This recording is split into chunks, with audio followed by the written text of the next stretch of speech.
Às vezes, quando eu vejo uma Fiorino branca com baú, volto com um pensamento lá em 1990.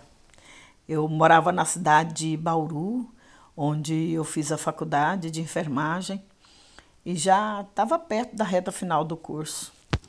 O meu sonho naquele tempo era de chegar o dia da formatura, né? Eu agradeço a Deus por ter me dado tanta força e coragem de enfrentar aquela vida sacrificante. Não era brincadeira. E não foi fácil de jeito nenhum. Porque foi curso intensivo, né? A gente estudava manhã, tarde, noite. Estudava das 7 às 22h40 horas, com um intervalo, é claro. Mas, como eu era técnica de enfermagem, eu trabalhava também, né? Quer dizer, estudava e trabalhava, por isso que era muito sacrificante. E eu trabalhava no hospital de base, na UTI.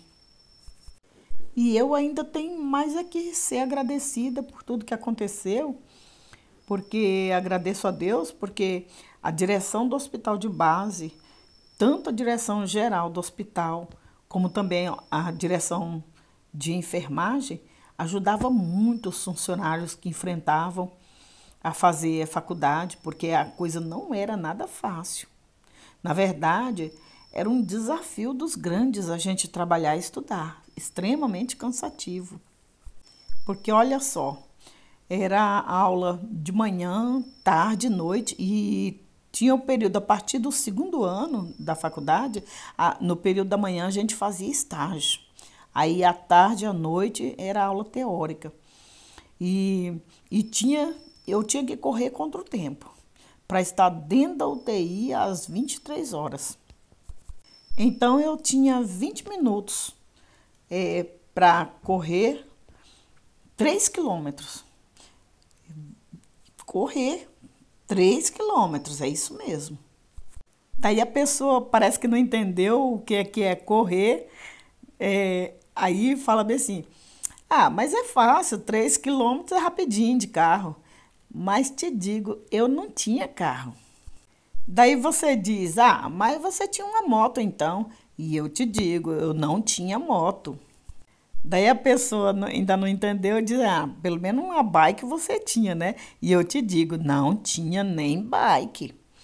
Aí eu tinha muita vontade de ter pelo menos uma bike, mas não tinha condição de comprar uma bike.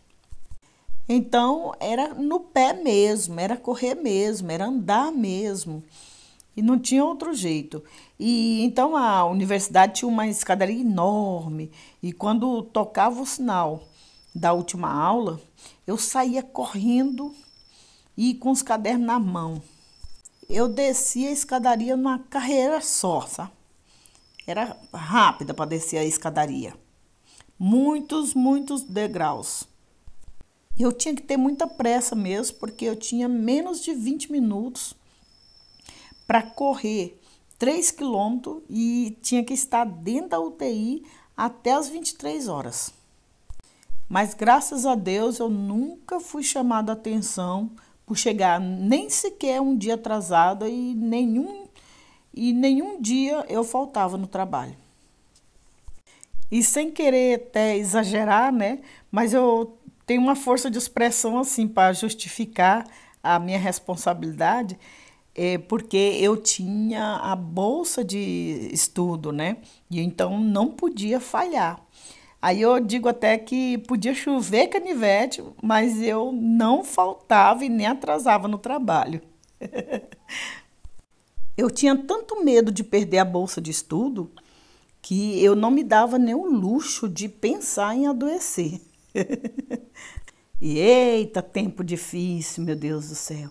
Estava sempre num aperto terrível, nunca tinha condição de comprar livros, tinha sempre que tirar só xerox. E para honra e glória de Deus, eu posso dizer que eu não me envergonho em dizer que muitas vezes eu cheguei até a desmaiar de fome, de tanta necessidade que eu passava.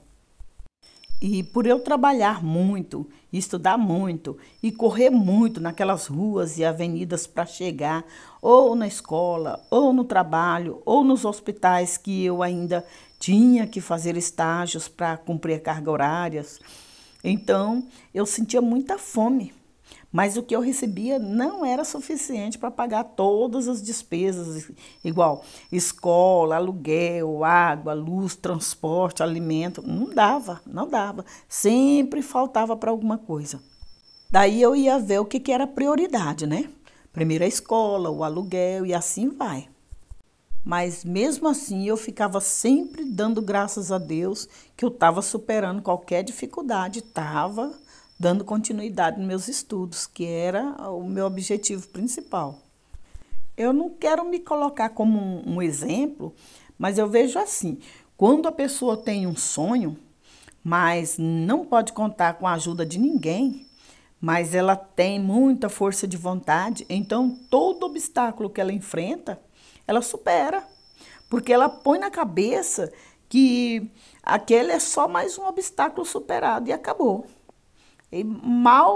Ela mal percebe que superou e acabou. E eu acho que existe ponto positivo para a gente quando passa dificuldades terríveis, provas, tribulações. Isso por um lado é bom, porque para depois, quando tudo isso se passar, nessas dificuldades, isso aí fica coisa do passado. E a pessoa tem mais chance de ser uma pessoa simples, humilde, porque tem muita gente por aí que só pelo fato de ter curso superior já se torna arrogante, né? Eita, eu me empolguei e acabei desviando um bocado do assunto aqui. Então eu vou voltar para o assunto chave, que é a Fiorino branca com baú. Então, aquele dia que aconteceu um episódio que marcou a minha vida, foi num dia de sábado, por volta das 16 horas, e estava chovendo. E o prédio que eu morava era em frente à rodovia Marechal Rondon. E era dia e noite o barulho de carros, carro grande, carro pequeno, passando na rodovia. A gente era acostumada com aquele movimento. Só que, de repente, eu escutei um barulho estrondoso, muito forte, que eu entendi que era uma batida de carro, e com muita violência mesmo. Daí eu corri para fora, assim como também muita gente dos outros prédios, né, vizinhos assim, dali, correram para fora, porque foi um barulho muito alto.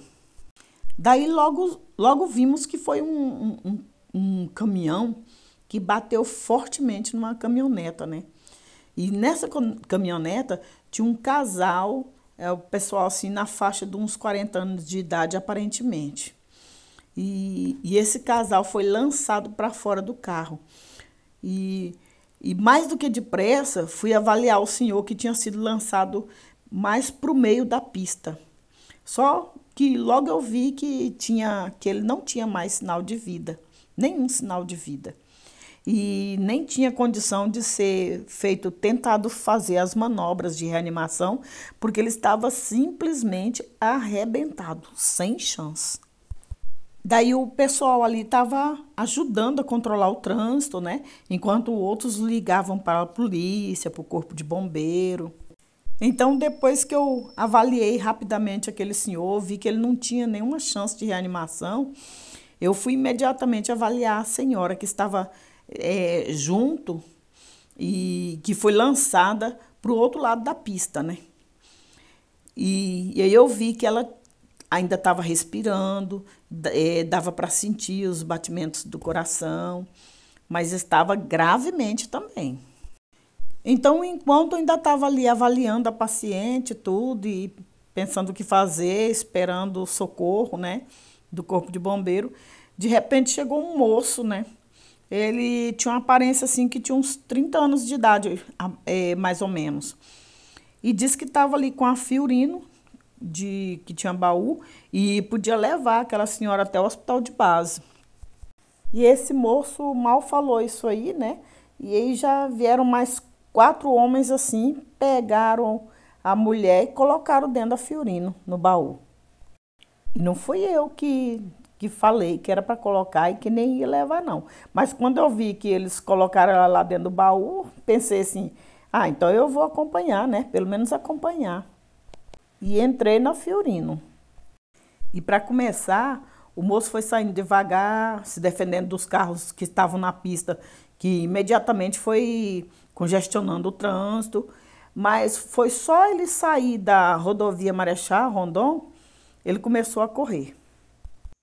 E eu estava ali com a mulher, observando, monitorando a respiração e a pulsação dela e torcendo para que ela resistisse.